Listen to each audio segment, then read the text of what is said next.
Welcome to another match preview on Stones TV and the Maidstone United podcast, where we look ahead to the latest return league fixture as the Stones make the trip to Arbour Park, where they face Slough Town. So before we look ahead to Slough, Nigel, only one place to start from the last week of news and fixtures, and that's the Stones' commanding win over Torquay. It's only one big result, of course, and they've got to stay humble. Yeah, there's so many games coming up against these teams in and around us. And as big as it was, and George and Craig and that will be the first to say it, you know, it's one game, isn't it? You know, it's going to give you a lot of confidence, and it's like you said, it was a commanding performance.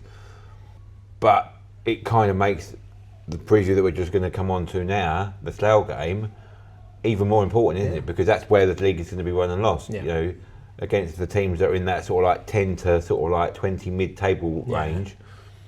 But yeah, you know, going back to Saturday's game, you know, I thought it was superb. I mean, do you know what I mean? It was like literally what you want it to be, isn't it? You know, it was like, I think it was sort of close to 2,800 home fans if you take off their 200 odd fans that they brought. So, you know, it created a good atmosphere, and it was the first time that we really saw that sort of like the segregation that's come into place this year. The Genco being full of all home fans. Yeah.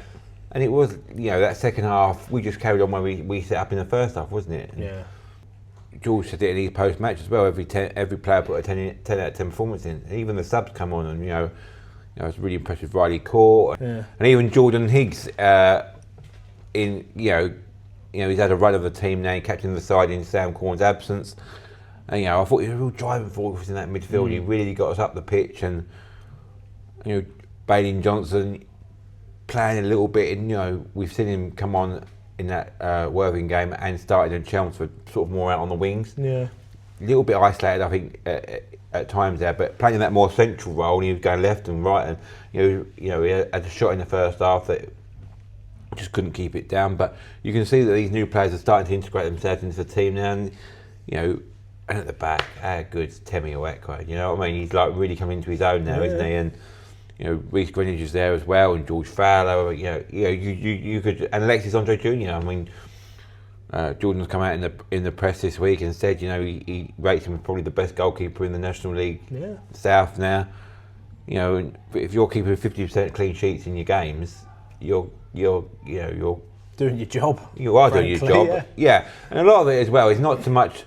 He's not overworked. He's not like keeping us in games and that.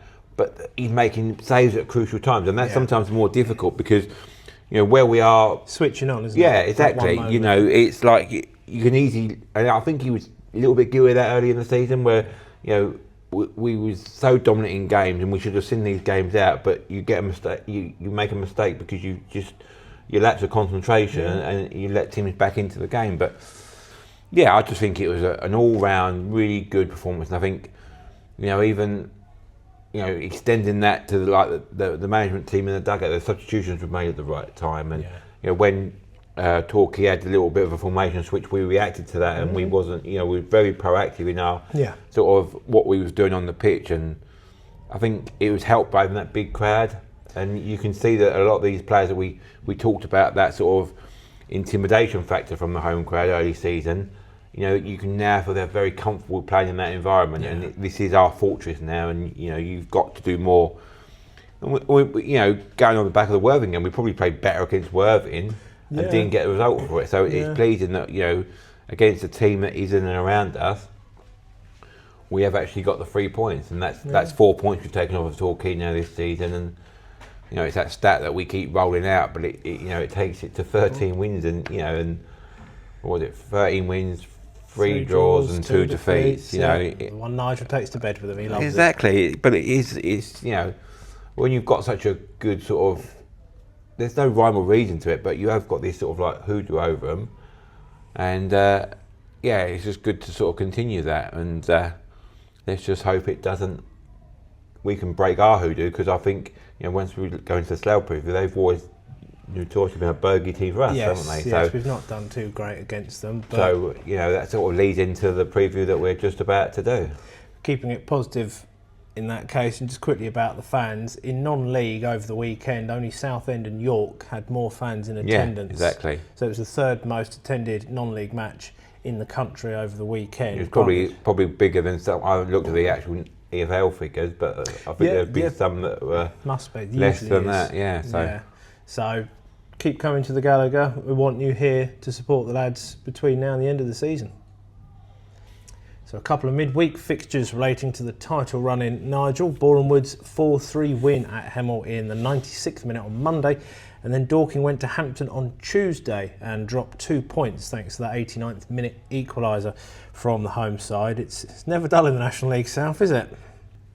Although it's good to sort of like sit there on social media and watch the results go in, it's no good for your fingernails, and at the end of the day, all gone. Yeah, you can't control it, can you? We can't. All we can do is win our games, and that's take care of your own business. And I'm sure George is drumming that message into the players as we speak. Yeah. And I must mention the Hampton equaliser was missed on Dorking's radio coverage on Tuesday night as their broadcast laptop was smashed by a wayward ball. Sound familiar, Nigel? Yeah. Let's not go there.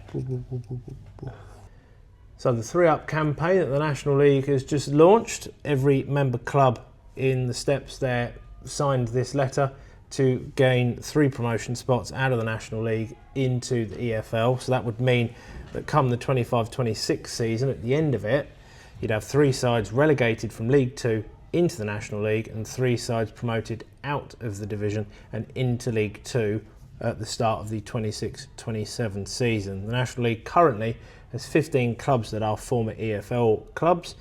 And Nigel, we've seen so many non-league clubs climb the ladder in the last decade or so. Luton, Wrexham, Stockport, Lincoln, Tranmere, Leyton Orient. There's plenty I've missed, to name just a few, and something that we both agree is long overdue in the pyramid, isn't it? You know, I like the current playoff system we have in the National League, and obviously the National League South and North as well, because obviously you only get 2 going up from that, so that would probably remain the same. But would you have a different playoff structure in that? You know, I think it would revert to how the Football League. Yeah, third, so then fourth, fifth, if they're reverted, then that probably would mean that we would revert. So that would be the only sort of impact on us, maybe. But potentially, yeah. Because I don't think they would. The Football League would take too kindly to a team that potentially finishes 8th in the league getting promoted. I think it'd be reasonable for it to change in the National League top flight if they want to mirror the Football League. But I think for South and North, I think they could leave the they could do. Well, it's all up for debate, isn't it? But everybody agrees it's long overdue. It's just this like turkey's out of Christmas sort of thing, isn't it? You know, maybe there's a little bit of a leeway there with this sort of like National League Cup that they've sort of enforced on the clubs. Maybe that was their sort of like bargaining tool sort of thing. So you bring this in and we're try and force that through, and which would probably be a good thing for the clubs. And if you have to play a few extra games in a cup competition against sort of like the under-23s from the Premier League teams, then you would kind of bite that bullet to get the extra promotion place, maybe, wouldn't you? But I say it's long overdue. If it's not successful this time, then I'm sure a couple of years down the line it'll be pushed again. But let's just see how it goes, and fingers crossed. Yeah, fingers crossed. And a tweet stat I saw from Thomas Fernie online saying every club, 55 in total so far, that has been promoted from non-league into the Football League since 86-87 season, when automatic promotions began, every single one of those 55 has the following season either stayed up and in 11 cases gained another promotion at the end of that campaign. So you can see why some EFL clubs might be against the change, but they've got to see the flip side of that, because you've got a 20% chance to get promoted once you've got from National League into League 2. It's definitely a reset, isn't it? And I mean, I think there's that stat goes even further than that. I mean, most teams sort of survive 2 years, don't they? Yeah. You know what I mean? And even like the most recent ones that have come down, and Sutton United, that first year they got into the Papa John's final, didn't they? Yeah. Lost that final in extra time, and then they stayed up the following season. And for most of those sort of 2 seasons, they were challenging for promotion, or for the playoffs. So, they certainly, and Bromley this year, look, everyone thought they might be the ones that are going to come straight back down, but done all right, aren't they? They're currently sitting mid-table and no threat of being relegated really. So yeah, as I say, it's long overdue, and let's hope that the powers that be see sense and implement them changes. So to Slough and their comings and goings since last we met. Johnny Goddard returned from Boreham Wood in November. He scored in both games against the Stones last season. Reserve goalkeeper Hugo Sobter departed for Farnham, having been on loan at Westfield. None of the shopping centres, we've done those before. Earlier this season, defender Kwadwo Bugie joined on a dual registration basis from AFC Dunstable at the end of November. Gary Abisogan left a week before Christmas and ended up joining Chesham. Forward Odysseus Alpha was signed from Rochdale right before Christmas. He impressed at Chelmsford last season. Both Leon Parallon and Dan Roth signed contracts for next season before Parallon then moved to Southend United in the league above for an undisclosed fee. Defender Guy Hollis returned to Arbour Park last month following his departure from Farnborough. He is now in his third spell at the club. Defender Alexis Beedon left the club a couple of weeks ago after 18 months at the club. And Kweku Lucan also left on the same date. A day later, experienced defender Lewis Mikio signed on from St Albans City after he was released by the Saints. And just last week, defender Edon Pruti signed from Farnborough on a contract until the end of next season. So Nigel, a lot of familiar names to Stones fans, some players that we've seen a lot of in the last 18 months in National League South. They've got a lot of players, and they got a draw down here, didn't they, in the early season, and we generally don't fare too well against Slough. As I said there at the beginning, we have that National League season. They're the only team that got 6 points off us, isn't they? When we won when we won the league in 2022. So we just got to say, we it's like a broken record, but we have got to literally it's one game at a time until the next game, and as you say, there's no sort of like unfamiliar names there. Johnny Goddard and Pruti's gone back there. That's like they're kind of getting that band back together, aren't they? And probably the only one they haven't got is Temi, who's like excelling at our place, isn't he? So yeah, it's good. Be interesting to see how Temi sort of reacts going back there. It'd be the first time he's gone back there since he left last summer. But yeah, no excuses, is there? It's a 3G pitch, so it's something we're used to, and we just got to I think probably the main thing for them is they do get a lot of goals from free kicks in that around about around the area, don't they? Yeah. So Davis is he always has highlight reels of him shooting from just inside his own half and scoring like free kicks or getting a flick on, and so he's a player manager, which is quite rare at this sort of nowadays in modern game, isn't it? Back in the day in the 80s and 90s, you always used to have player managers, didn't you? Players like Kenny Dalglish and Rude Hullett and Glenn Hoddle, and they all went in as player managers, didn't they? But you don't really see that nowadays. But yeah, he does that quite well, doesn't he? He leads from on the pitch, and it's an extra voice, I suppose. And when your gaffers, can step up and produce magic like he can do, it's obviously an extra threat for him. So, definitely a team that sort of makes the most of their resources and sort of plays above and beyond themselves. And like we said before, Maidstone rock up, point off the top of the league, and you're in for a tough game, don't you? So yeah, we will be. So alongside Scott Davies, the key men at Arbour Park to look out for, Charlie Horlock has played every minute in goal for the Rebels this season. He's kept 5 clean sheets in those 30 league games. Defender Daniel Bayliss has scored 5 goals so far this season. His stoppage time equaliser cost Torquay 2 points in the title race just the other week. Also, Slough haven't lost when he scored this season, so bear that in mind. John Gilbert in the midfield also has 5 league goals to his name this season. John Goddard has already been mentioned, of course, with his return from Boreham Wood. He scored Slough's other goal against Torquay. And Slavy Spasov is the club's current top scorer with 9 in the league. He has scored consolations in their last 2 outings. So Nigel, they have had a few players leave this season, but the likes of Spasov and Gilbert, Bayliss, they've kept the Rebels going in that, as we've already mentioned, the no man's land area in the league. They're always in and around that area, aren't they? You always know that they're your archetypal sort of like mid-table side. Yeah.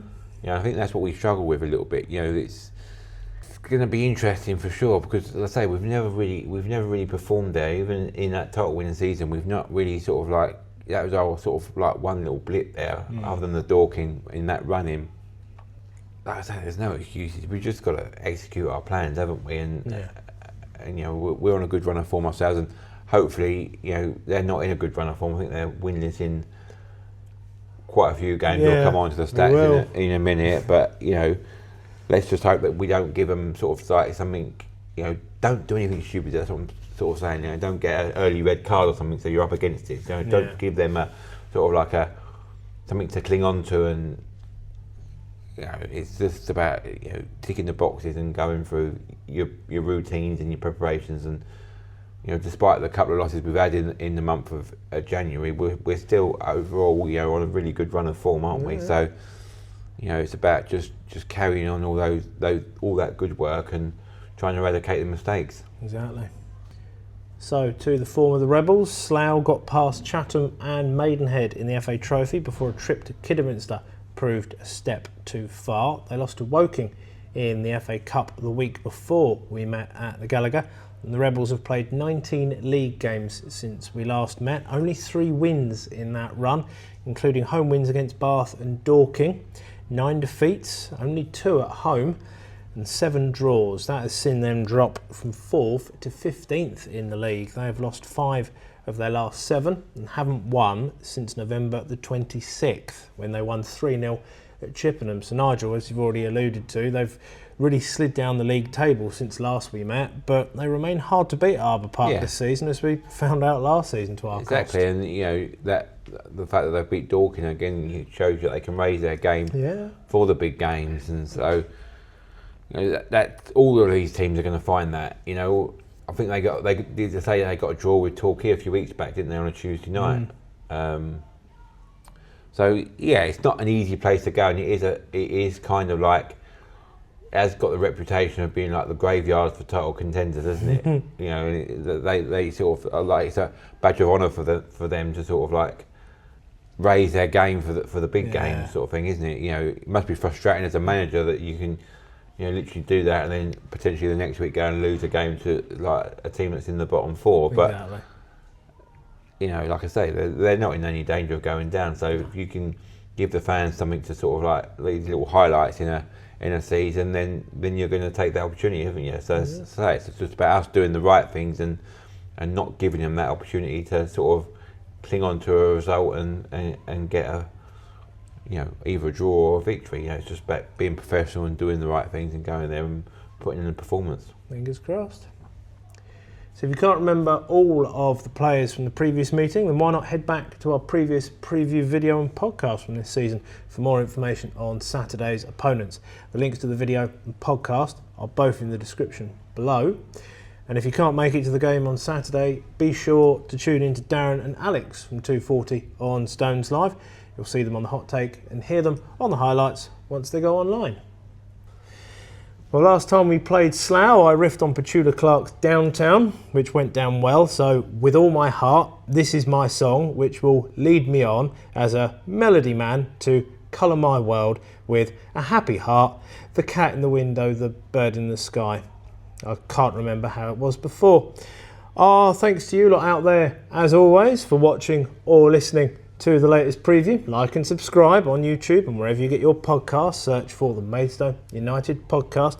Catch up on our title race special if you haven't already done so. See or hear you for our next preview ahead of the home league game against Aveley. And as always, come on you Stones!